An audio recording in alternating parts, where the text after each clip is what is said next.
Durant l'émission du mardi 1er avril, de nombreuses surprises se sont succédées sur le plateau des 12 coups de midi. Le plus grand gagnant du jeu télévisé, Émilien, a notamment été remplacé au cours d'une surprise inédite. Pour Émilien comme pour Jean-Luc Reichmann, c'était une émission spéciale qui avait lieu le mardi 1er avril. Car, dans les 12 coups de midi, on ne rate pas une occasion de faire une blague, le 1er avril est une date sacrée. En cette journée consacrée aux farces, l'équipe de l'émission diffusée sur TF1 a préparé de nombreuses surprises pour étonner les téléspectateurs. Il s'agissait du jour de la 551e participation d'Émilien, le plus grand gagnant de l'émission, qui a, comme toujours, descendu les marches du plateau sous les applaudissements du public. Mais quelle ne fut pas la surprise des auditeurs de ne pas reconnaître les traits de l'homme prenant place sur le plateau, bien qu'il portait les vêtements et les lunettes de la coqueluche de l'émission. Émilien avait-il disparu? L'homme qui avait pris sa place le temps de ce poisson d'avril était Sylvain, le coiffeur de l'émission depuis 19 ans. Pas de panique pour ceux qui ont eu peur de ne pas voir Émilien, celui-ci est ensuite revenu prendre sa place face à Jean-Luc Reichmann.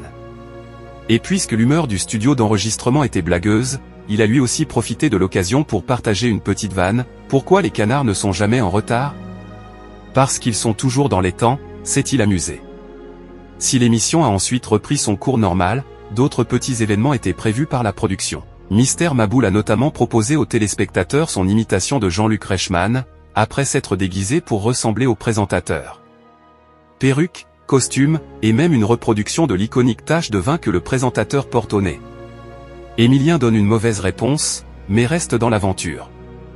Si les blagues ont égayé la partie de jeu du 1er avril, celle-ci n'a pas manqué de faire monter la tension des auditeurs, qui ont imaginé pendant quelques instants l'élimination d'Émilien. Le chouchou des fans de l'émission n'avait pas la réponse à une des questions posées, à quoi se rapportent les anneaux olympiques? Si le Vendéen assure qu'il aurait répondu les continents, la bonne réponse était les drapeaux. Heureusement pour lui, Laura, la candidate qui était passée au rouge, ne l'avait pas choisi pour son duel. Le candidat pourra à nouveau participer à l'émission le mercredi 2 avril.